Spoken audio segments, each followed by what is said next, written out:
खूब तगड़ी तरीके से कर रहे हैं, पूरे हरियाणा के अंदर कर रहे हैं। ये आप लोग देख रहे हो जी की जहां तक बात होती है, अब सबको समझ में आ गई है कि इन्होंने सोशल मीडिया के जरिए उनको खराब करने की बहुत कोशिश करी थी और कुछ स्तर तक हो भी गया था। लेकिन जब से ये यात्रा राहुल जी ने करी है कश्मीर से कन्याकुमारी तक, ये किस नेता ने करी है? आज तक तो किसी ने करा नहीं। ये गांधी जी के समय पर कभी हुआ हो था? अब जो है पूरा ये करना, पैदल चलना, ये कोई छोटी बात नहीं है। आंधी में, तूफान में, बर्फ में, सारा कुछ पूरा जाके पूरा हिंदुस्तान को जोड़ना, उनके साथ संवाद करना, ये किसी और के बस की तो नहीं है, ये राहुल जी ने करके दिखाया। भैया मैं किसी चीज की दावेदार नहीं हूं, मैं खाली जनता के हित के दावेदार, जनता की हित की लड़ाई लड़ती हूँ, जनता की हित की आवाज उठाने में बिल्कुल डरती नहीं हूँ और बेखौफ होके वो आवाज को उठाती हूँ। देखो, ये मुद्दा उठाने कोई भी उठा ले, अब ये राजनीतिक की भेंट चढ़ चुका है। मैं गलत बात कभी नहीं करती, लोगों को गुमराह कभी नहीं करती और ना करूंगी। सच्चाई ये है, एसवाइएल नहर पूरी तरह से इन्होंने खत्म कर दी है। जब पंजाब के अंदर जो नहर थी वही पाट दी, पूरा खत्म कर दिया, तो कहां से आप नहर लेकर आओगे? और जो भी अब बात करेगा इस बात की, वो झूठ बोल रहा है। नंबर 1, हिमाचल के रास्ते भी ये सब बेकार की बातें, ये सारे लोगों को गुमराह करने की बात। नियत अगर होती तो ये सही तरीके से, कानूनी तरीके से ये काम हो सकता था, क्योंकि दोनों जगह सरकार इनकी थी जो फैसला आया, पर नहीं करा।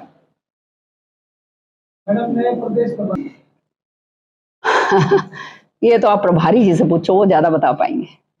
टमाटर कभी सोचा था किसी ने कि 250 रुपए किलो हो जाएगा? अब टमाटर अगर 250 रुपए किलो है, और जो टमाटर का जो उत्पादन कर रहा है उसको तो भवंतर योजना में उसके पैसे पूरे दिए नहीं जाते, उसका जो खराबा होता है उसको दिया नहीं जाता। और महंगाई इतनी हो गई है कि 250 रुपए प्रति किलो जो है टमाटर हो गया है, तो क्या आदमी सब्जी खाएगा? और फ्रूट फल तो क्या कहते हैं जो है ना, मेरे ख्याल में अब सब्जी तरकारी के अंदर फ्रूट फल डालने लगो, वो ज्यादा अच्छा है। ये हालात हो रहे हैं। खाद्यान्न में दूसरी चीजों की बात करें, जीरा है जो बादाम से महंगा बिक रहा है, 800 से 1000 रुपए के बीच में जीरे के दाम हो चुके हैं। और जो अन्य चाहे हल्दी है चाहे मिर्च है, उनके दाम में आसमान छू रहे हैं। तो हर तरीके से कोई ऐसी चीज नहीं रही है जो आम मर्रा की, जो खाने पीने की गरीब आदमी खाता है, कि उसके पेट में कुछ चला जाए। ये हालात इस सरकार ने कर दिए हैं। आज ये जो पेट्रोल जो है, जो अंतर्राष्ट्रीय स्तर से जो है ओपेक कंट्रीज जो हैं वो आपको जो है सस्ता तेल उपलब्ध करवा रही, लेकिन वो सस्ता पना जो है उसको जो है उपभोक्ता तक भेजना चाहिए ना, उसका फायदा होना चाहिए उपभोक्ता को। लेकिन उपभोक्ता से उतना ही ज्यादा जो है पैसा कमाया जा रहा है। तो मुनाफाखोर पूरी तरह से सरकार है, जुमलेबाज सरकार है, भ्रष्ट सरकार है। ये हालात आज के दिन हो गए हैं। वो उनका काम है, लेकिन धरातल पे जो असलियत हो रही है वो उनको खुद ही नहीं पता चल रहा। धरातल पे जो है वो असलियत कुछ और है, सब जनता जानती है। अब चुनिंदे लोगों को बुला बुला के पूछाया जाता है, बुलाया जाता है, तो आप समझ सकते हो वो तो सब सिखा सिखलाई वाली बात है। लोगों को बोलने, अपनी बात रखने का मौका तो मिल नहीं रहा। कांग्रेस ने जो नया गठबंधन बनाया सेंटर के लिए इंडिया नाम से, सरकार उस पर हमलावर, किस प्रकार देखते हैं आने वाले चुनाव में किस प्रकार की रणनीति रहेगी? बीजेपी पूरी तरह से इंडिया, जो नया गठबंधन है इंडिया, उसके प्रति जो है पूरी तरह से हिल गई है, और तभी जो है इस तरह के प्रहार जो हैं इंडिया के ऊपर हो रहे हैं। तो हिंदुस्तान के ऊपर जो प्रहार होंगे तो आप समझ सकते हो जनता उसको सहेगी थोड़ा ना। और समय, हर एक चीज का समय आता है, बहुत देख लिया, 10 साल दे दिए, 10 साल में जो हाल हुआ है वो बदहाल ही हुआ है ना। गरीब तो बिल्कुल ही खत्म हो गया, पूंजीपतियों की सरकार है और लोगों ने देख लिया है। तो अब तो मेरे ख्याल में जनता को समझ आ गई है, और जो वो कहते हैं ना चश्मे चढ़े हुए थे बहुत लोगों के उतर गए, और आज थोड़े समय में और उतर जाएंगे। उनके कहने से क्या होता है? उनके कहने से वो अपना कोई प्रयोग करें, हम उसका हम नहीं उस पर वो करते। उनके कहने से क्या होता है? ये है कि आज के दिन सारा विपक्ष इकट्ठा हो गया है, और उससे जो है इनकी जो है ना वो नींव और इनकी जो है वो पूरी तरह से हिल गई है, और ये विचलित हो गए हैं तभी इस तरह की बातें कर रहे हैं, नहीं तो इसका जिक्र ही नहीं करते। जिक्र करने का मतलब ये है कि पूरी तरह से विचलित होकर डर गए। आपने भी तीन नेता, बड़े नेता एक साइड हैं, कुछ एक साइड, वहाँ भी स्थिति काफी दिखाई दी, उत्तर में भी प्रोटेस्ट इन मायनों में। अब हरियाणा हमारा, हम भैया उस तरह के लोग हैं कि अब सारा हरियाणा का जो है अंदर प्रोग्राम्स हो रहे हैं। 13 तारीख को हमारा कैथल में प्रोग्राम है, उससे पहले आपने देखा करनाल में था, उससे पहले हम सारी जगह सारे जिलों के अंदर जा रहे हैं। अब भिवानी जिले के अंदर भी आएंगे इस महीने के आखिर तक। पब्लिक हेल्थ मंत्री रहते हुए आपके काम को पब्लिक, चौधरी बंसीलाल ने भी इसी टाइप के सारे प्रदेश में काम किए। क्या आपके माध्यम से या कार्यकर्ताओं के माध्यम से संदेश होता जा रहा है कि भाई लोगों को, नई पीढ़ी को बताया जाए? नई पीढ़ी को तो संदेश आप लोग दोगे। हमने तो अपना काम, हमारा काम तो है काम करना, अपना कर्म पूरा करना, वो हमने करा है, मैंने भी करा है, श्रुति ने भी करा है। चौधरी बंसीलाल जी के चले जाने के बाद, सुरेंद्र जी के चले जाने के बाद जो जिम्मेदारी हमारे ऊपर डाली और जो ओहदे हमारे को मिले उससे ज्यादा बढ़ चढ़ के हमने काम करा है। चौधरी बंसीलाल जी मुख्यमंत्री थे, वो मुख्यमंत्री वाला सर अगर जब जो है वो तो नहीं है हमारे पास, वो अगर होता तो और भी कुछ और बात होती। 2024 में 2005 रिपीट हो सकता है ये सब?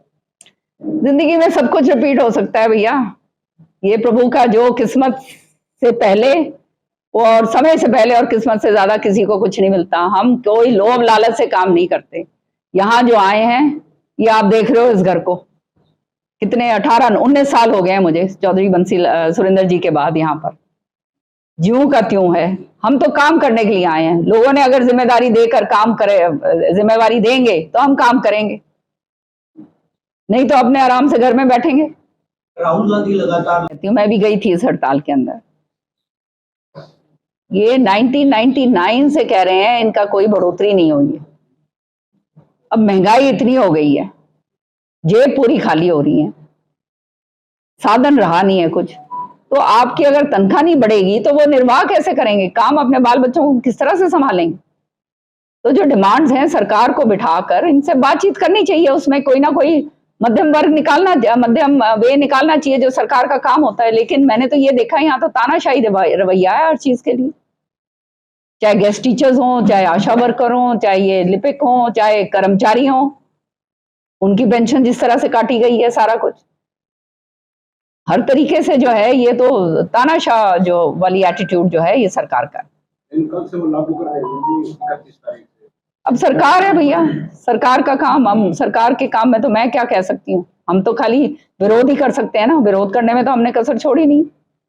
मैडम जी, आपने एक साथ, देखो मैं दूसरों के लिए तो कुछ कह नहीं सकती, हम तो लगातार बराबर आपके साथ रहते हैं। भिवानी में भिवानी हमारा परिवार है, हमारा घर है भिवानी महेंद्रगढ़ जो है जिले दादरी, तो हम तो हमेशा यहाँ रहे हैं। कौन कहाँ निकल रहा है नहीं निकल रहा उसका तो मुझे मालूम नहीं है, जो नहीं निकल रहे हैं वो उनका लोगों को मालूम ही है। हम तो हमेशा आपके साथ रहे हैं, जनता के मुद्दे उठाए हैं, जनहित की आवाज उठाने में कभी भी गुरेज नहीं करा है। विधानसभा के अंदर जोर शोर से उठाया, बाहर जो है उठाया है, और अब जो है इतने मोटे मोटे मुद्दे जो हैं जो जनता के हित के हैं और जनता के विरोध में ये सरकार कर रही है, उसको हम उठा रहे हैं। अब बाकी जनता जो है वो समझदार है, और उनको अगर लगता है कि उनको अपना भलाई चाहिए तो वो उस बात को जरूर सोचेंगे, और एक ही तरीके से हो सकती है भलाई, वो है वोट की चोट। जवाब आपने देने की बात कही, वो क्या रहेगा, कब रहेगा? मैं किसी का कोई जवाब नहीं देती। मेरा तो उस दिन एक प्रोग्राम था नांगल चौधरी में, आपने देखा होगा, एक कॉन्स्टिट्यूंसी का प्रोग्राम था, तो और मुझे कहने की जरूरत नहीं है। अगर आप लोग सारा सोशल मीडिया पे आपने देखा होगा तो आपको पता चल जाएगा कि कौन क्या है क्या नहीं है। और ये तो रैलियां तो होती रहती हैं, आते रहेंगे जाते रहेंगे। टिकटार्थी तो जो है हमेशा उछल कूद तो बेचारे अपने करेंगे ही, क्यों नहीं करेंगे वो तो बात की बात है, किसको क्या मिलेगा और क्या नहीं मिलेगा। हम आपको जब भिवानी के अंदर हम प्रोग्राम करेंगे, हम बाहर से लोगों को ढोके नहीं लेके आते, हम लोगों के लिए आवाज जब उठाते हैं तो लोगों का उसके अंदर योगदान होना चाहिए, और वो ही आपको नजर आएगा ये जब हम बड़ा आंदोलन यहाँ पर करेंगे भिवानी। सीईटी को लेकर के देखो हमारा बिल्कुल मानना ये है कि ये कॉमन एलिजिबिलिटी टेस्ट जो है ये एक्चुअली एक्सप्लॉयटेशन टेस्ट बन गया है। जिस तरह से इसको निर्धारित करा गया है, जिस तरह से इसको क्रियान्वित करा जा रहा है, ये जो है बच्चों के हित के लिए नहीं है। तो जो त्रुटियां हैं उसको पूरी तरह से दूर करा जाएगा और जो बच्चों का हित है वो हम सार्वजनिक तौर से आगे करेंगे। हम चाहते हैं कि बच्चे नौकरी लगे। आज जो है इतनी सारी नौकरियां, सरकारी नौकरी लंबित पड़ी हुई हैं, बार बार ये कैंसिल करते हैं पेपर, बार बार ये होता है। तो ये आप देख सकते हैं कि सरकार की व्यवस्था, काम करने का ढंग सरकार को है ही नहीं, मालूम ही नहीं है। हमारे ये मुद्दा उठाने के बाद ये जो है 2% 4% का वो, उसके बाद मुख्यमंत्री जी ने अनाउंस करा ना, उसका फायदा तो हुआ। जब हमने, विपक्ष ने आवाज उठाई, हमने तीनों ने जब ये बात आवाज उठाई, तो उसी दिन मुख्यमंत्री जी ने जो है वो कुछ तो कमी करी है। कांग्रेस के उसमें नॉन एनर्जी चार्जेस आपके डाल दिए। जो उपभोक्ता ने जो बिजली जो है जिसका यूज नहीं हो रहा है वो भी नॉन एनर्जी चार्जेस उसको जो दे रहा है। तो ये इतने बुरे हालात जो हैं पहले कभी हुए नहीं है। भ्रष्टाचार, व्यापक तरीके से भ्रष्टाचार हो रहा है। सीईटी के जो बच्चे हैं वो दर बदर की ठोकरें खा रहे हैं। उनका जो है कोई वो कहते हैं ना, लेखा जोखा नहीं रहा। जिन्होंने दे दिया उनको बुलाया नहीं जा रहा। जो पास हो गए हैं उनको जो है सही तरीके से बोला नहीं जा रहा। अपने चहेतों का काम कर रहे हैं। कहा था कि 2 करोड़ नौकरी देंगे, कौशल रोजगार योजना की बात करती है सरकार। अपने चहेतों को थोड़ा बहुत इधर उधर दे दें, बाकी तो किसी को कुछ मिल नहीं रहा, और वो भी कच्ची नौकरी। तो हर तरीके से आलम ये है कि आज हर वर्ग जो है वो त्रस्त है। मुझे व्यापारी भाई कल बता रहे थे, मैं चाय पानी पे गई बहुत सारे व्यापारियों के पास, वो कहते हैं बहन जी ऐसा हाल कर दिया है कि हम तो उनमें से हैं जो किसी से कुछ मांगते नहीं है, अपना काम धंधा चुपचाप करते हैं, कि सारे के सारे ये जीएसटी के कारण जो है सारे ये इंस्पेक्टर आके खड़े हो जाते हैं, वहां पे तंग करा जाता है। जो थोड़ा मोटा जो काम बेचारे कर रहे हैं, 2-4 आदमियों को नौकरी भी दे सकते हैं, उनको उनका पूरी तरह से भट्टा बिठाया जा रहा है। तो कर्मचारी जो है वो त्रस्त है, जो व्यापारी वो त्रस्त है, छोटा वर्ग का जो है सभी आदमी जो है वो सब त्रस्त है। मजदूर जो है वो खत्म हो गया है। किसान का तो सत्यानाश कर दिया है। जिस तरह से किसान का अभी सरसों का पाला पड़ा था इतना जबरदस्त, मुआवजा नहीं दिया जा रहा अभी तक। कहते हैं बड़े ढोल पीट पीट के कि मुआवजा देंगे, हमने इतना मुआवजा दे दिया, इतना दे दिया। हमारे यहाँ तो आया नहीं है मुआवजा, कहाँ पे दिया है? चहेतों को कुछ इधर उधर निकाल के दे दिया होगा, बाकियों के पास तो आया नहीं। हीरवाल में भी, उस साइड में भी मैं पूरा घूमी हूँ, वो भी यही कह रहे थे कि हमारे पास कोई मुआवजा नहीं आया। तो ये इस तरह के हालात जो हैं आज पूरी तरह से हरियाणा के अंदर बन गए हैं और लोग पूरी तरह से दुखी हो चुके हैं। वो कहते हैं ना, पानी जो है सिर के ऊपर से निकल गया। महंगाई की बात करें, टमाटर एक हो पाएंगे या फिर ये राजनीति ऐसे चलेगा, कांग्रेस को नुकसान होता रहेगा? कोई नुकसान कहीं कुछ नहीं हो रहा। हम तो मुद्दे उठा रहे हैं, जनहित के मुद्दे उठा रहे हैं जो किसी ने उठाए नहीं है कभी। सरकार जो है सीईटी का मुद्दा जो है हमारे नौजवान बच्चों के साथ निर्धारित है। बच्चे जो हैं बेरोजगार घूम रहे हैं। आज जो है भिवानी का आलम ये है कि इतना नशा हो गया है बच्चों के अंदर, क्योंकि नौकरियां मिल नहीं रही हैं, बिल्कुल पूरी तरह से फ्रस्ट्रेट हो रहे हैं। और जो है नशा जो है स्कूल कॉलेजेस के अंदर जो है बच्चे जो है नशेड़ी बन रहे हैं। तो ये तो हमारी पूरी की पूरी जो है वो कहते हैं ना, आने वाली जो हमारी जनरेशन है वो खत्म हो गई है। यहाँ पे मैं अभी वहां पे वो चौधरी सुरेंद्र सिंह पार्क में उस दिन गई थी, लोग खड़े होके वहां पे मेरे को कर रहे थे शिकायत की, बहन जी यहाँ पे एक कोने के अंदर यहाँ पे नशेड़ी बैठते हैं। तो ये आलम हो गया है। और इन बच्चों को भी क्या करा जाए? ये बच्चे जो हैं, समाज को की जिम्मेदारी होती है कि भाई समाज उनको सही तरीके से आगे का इनका देखभाल करे, इनकी नौकरी लगे, इनके आगे का पालन पोषण हो सके। तभी तो अंधकार के अंदर जब फंस गए हैं तो ये नशे के चुंगल के अंदर आते हैं। जो इस तरह के तत्व हैं वो फिर काम करना शुरू करते हैं। आज जो है नशेड़ियों का बोलबाला हो रहा है भिवानी जैसी जगह में। कभी हमने सोचा नहीं था, उस तरफ जो है पंजाब के अंदर तो हो ही गया था, पंजाब से ये सिरसा साइड में इधर प्रकोप था, लेकिन भिवानी के अंदर ये हाल होने लगे। तो आप समझ सकते हो कि हालात कहां तक बिगड़ चुका है सारा खेल। इसी मुलाकात की उन्होंने जो संगठन को लेकर कहा कि जल्द से जल्द उसकी सूची जारी की जाए, कब तक आने की संभावना? देखिए, वो संगठन की बात और ये बात ये तो उनसे करो जिन्होंने बनाना है। हमारा जहां तक सवाल है, आपने देखा पार्लियामेंट के लिए बूथ कमेटीज तक का गठन हो गया है। पूरे 9 हलकों के अंदर यहाँ पर बूथ कमेटीज का गठन हो चुका है। पूरी तैयारी हो गई है और अपने काम पे सारे कार्यकर्ता लग गए हैं। अब क्या आगे कौन क्या कर रहा है क्या नहीं कर रहा है उसका हमें मालूम नहीं, लेकिन जनता त्रस्त है, जनता इंतजार कर रही है कि किस तरह से वोट के जरिए बीजेपी को बाहर करा जाए, और उस काम के लिए जो है हम लगे हुए हैं। और साथ ही साथ सच्चाई ये है कि हमने तो करके दिया है, लोगों ने तो हमारे को बरत के देखा है इस घर को। चौधरी बंसीलाल जी ने करा, सुरेंद्र सिंह जी ने करा, मैं जब मंत्री थी मैंने करा, श्रुति जब सांसद थी श्रुति ने करा। तो हम तो परखे हुए लोग हैं, ये तो हमारा घर है, हमारा परिवार है। परिवार की सोच जो है अपने घर के आदमी को ही होती है। बाकी सबने देख लिया किसके नाम पे वोट लेकर गए सांसद और क्या काम करा। क्या यहाँ पर जो हालात हो रहे हैं, जिस तरह के ये जो हरियाणा को एक प्रयोगशाला बना दिया है कि प्रयोग करके देखो इनके ऊपर, फैमिली आईडी प्रयोग करो कितनी हाहाकार मचती है, प्रॉपर्टी आईडी हाहाकार कितनी मचती है। सारा का सारा कहते तो ये है कि हम आईटी का इस्तेमाल कर रहे हैं, सत्यानाश करके छोड़ दिया क्योंकि धरातल के ऊपर कुछ हो नहीं रहा। या तो व्यवस्था ये करनी आती है इनको, व्यवस्था करने के लिए ये सरकार पूरी तरह से नाकाम है, और क्योंकि व्यवस्था करने से नाकाम है इसलिए भ्रष्टाचार का बोलबाला है, जबरदस्त भ्रष्टाचार हो रहा है, हर एक आदमी त्रस्त है। 5 जुलाई से मैंने देखा था वो, पता नहीं भैया वो क्या है उसमें, मुझे पता नहीं है। अब बगैर पता करे तो मैं किसी के ऊपर टिप्पणी करती नहीं। देखो मैं बड़ी स्पष्ट बात करती हूँ और सच्चाई की बात करती हूँ।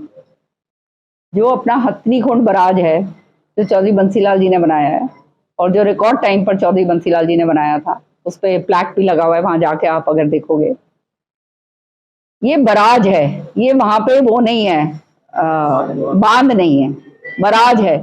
तो जब पानी ज्यादा आएगा तो पानी तो खोलना पड़ेगा ना, है ना। ये जो है अब कहाँ खोला गया नहीं खोला गया इसका तो मैं जाके निरीक्षण करा नहीं है ना। वो है वहां पे, उस बराज से यूपी की तरफ भी जाता है पानी, उस बराज से हरियाणा की तरफ से निकलकर दिल्ली भी जाता है, तो ये निरीक्षण तो मैंने करा नहीं। लेकिन सच्चाई ये है कि बराज है, जब ओवरफ्लो होगा तो ओवरफ्लो होके तो पानी तो निकालना पड़ेगा, नहीं तो सारा यहाँ पे पूरा तबाही मचेगी, तो वो निकलेगा पानी तभी तो आगे जाएगा। इस वायल का मुद्दा रवि जी चौधरी बंसीलाल जी के साथ खत्म हो गया। ये सारी राजनीति की भेंट चढ़ चुकी है, काम हो सकता था इस पे। चौधरी बंसीलाल जी ने बहुत आगे 50 साल की सोच के ये बनाया था कि दक्षिण हरियाणा को सिंचित करेगा। आज अगर ये एसवाइएल नहर होती तो ये बाढ़ का पानी का भी नहीं चक्कर होना था। हाँ, वो जो दादूपुर नलवी नहर जो है जो पाट दी, वो भी अगर बनी होती तो ये आज ये बाढ़ जो ये सारा नुकसान इतना कर दिया वो भी नहीं होना था, वो इन्होंने जो पाटी है नहर। और इसके लिए तो सुप्रीम कोर्ट ने जब आदेश दे दिए हैं, 2011 के अंदर आदेश दे चुके हैं कि पानी हरियाणा का है, हरियाणा का हक है, और केंद्र सरकार इसको लेकर आए। अब भाई डबल इंजन की सरकार है, डबल इंजन जो काम कर रहा है वो देख ही रहे हो। डबल इंजन ऐसा है कि बस क्या कहते हैं जुमलों का इंजन है ये।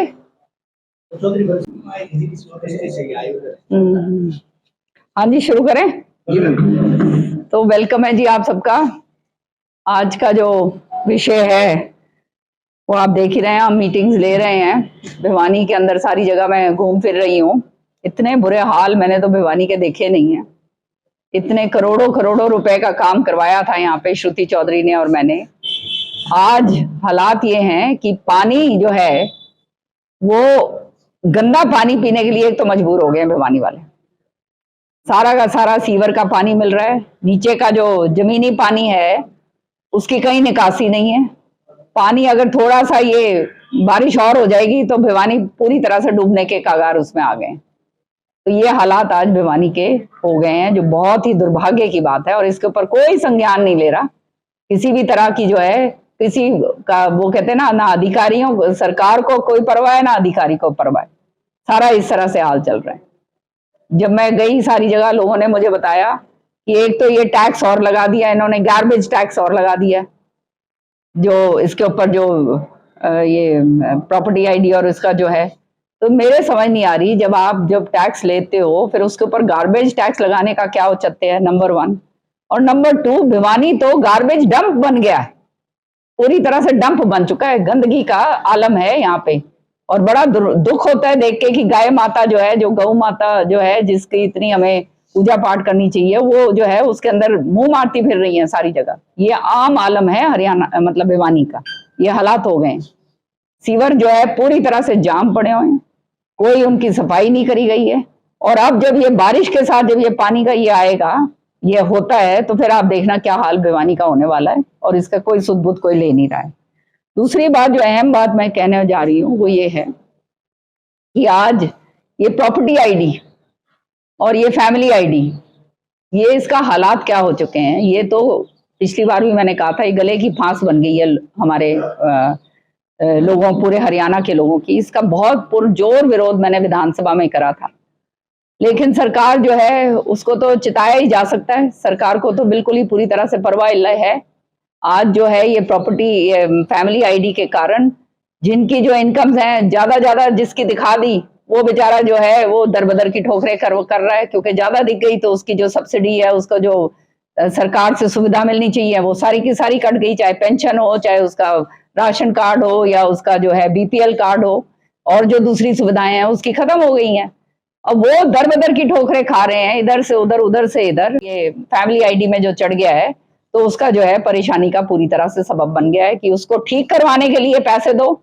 भ्रष्टाचार का आलम है, और इतना जबरदस्त जो है भ्रष्टाचार जो है हो रहा है व्यापक रूप से, कि हम सोच भी नहीं सकते। गरीब आदमी का हर तरीके से ये देखा जाता है कि किस तरह से इसकी जेब झाड़ी जाए। अपलोडिंग करवाई जाती है, ये अपलोड करो, वो अपलोड करो, इसमें इतना पैसा जाएगा, उसमें उतना पैसा जाएगा। पोर्टल दुनिया जहान के खोल दिए। सरकार को मेरे ख्याल में खुद भी नहीं ज्ञान होगा कि कितने पोर्टल खोले हुए हैं। सर्वर उनके पूरी तरह से डाउन रहते हैं। लोग जो है परेशान होकर जो है कागज की, वो कहते हैं ना, थैली लेकर इधर से उधर, उधर से इधर लेकर घूम रहे हैं। अभी हाल ही में हमने ये बहुत बड़ा मुद्दा उठाया प्रॉपर्टी आईडी का, इसमें चंडीगढ़ प्रेस कॉन्फ्रेंस में करी। तो आप ये देख ही रहे हैं यहाँ पे हालात क्या हो गए हैं कि भाई से भाई जो है आपस के अंदर सबकी लड़ाइयां हो रही हैं। ड्रोन से क्या सर्वे करवाया, किसी का घर किसी के नाम, आपका घर उसके नाम, उसका घर उसके नाम, उसका जो कमरा है उसके नाम, भाई से भाई का, मतलब ऐसा तमाशा बना दिया है कि कोई सोच भी नहीं सकता कि ये हालात हो क्या रहे हैं। इस तरह का जो हाल जो है इस सरकार ने कर दिया है, कोई सुध-बुध लेने वाला नहीं है। और ये जो कंपनी है, ये जो याशी कंपनी जो है, 60 करोड़ रुपया इसको जो है गुपचुप तरीके से इसको जो है दे दिया गया है। विधानसभा के अंदर जब मैंने ये बात उठाई थी, तो माननीय मुख्यमंत्री जी ने खड़े होके ये कहा था कि हाँ, इसमें अनियमितताएं हैं और हम इसको दुरुस्त करेंगे। लेकिन ये 6 महीने पहले की बात है, आज तक कोई दुरुस्त हुई नहीं। गुपचुप तरीके से 60 करोड़ रुपया उसको दे दिया गया है। उसका जो है कोई ब्लैकलिस्ट उसको नहीं करा गया, कोई एफआईआर उसके ऊपर नहीं करी गई है। तो मैं पूछना चाहती हूँ, ये कौन ऐसे चहेते हैं सरकार के कि जिनके ऊपर जो दुनिया, मतलब पूरे 1 करोड़ हरियाणा के जो वासी हैं उनका सत्यानाश कर दिया है, और फिर भी उनके खिलाफ कोई कार्रवाई नहीं करी जा रही है। तो ये हालात आज के दिन जो हैं सारे के सारे बन चुके हैं। तो ये इसको लेकर हम एक बहुत बड़ा प्रदर्शन आंदोलन, आप देख रहे हो करनाल में जैसे करा था, उसकी डेट मैं आपको दे दूंगी। जो है अभी बीच में एक बारी कैथल होगा, कैथल के बाद हमारे भिवानी के अंदर हम करेंगे। तो मेरा सारे भिवानी के लोगों से अपील है कि आप लोगों के लिए ये जो है विरोध प्रदर्शन करा जा रहा है, और हम उनमें से तो है नहीं कि इधर से उधर से उठा के लोगों को लेकर आएंगे।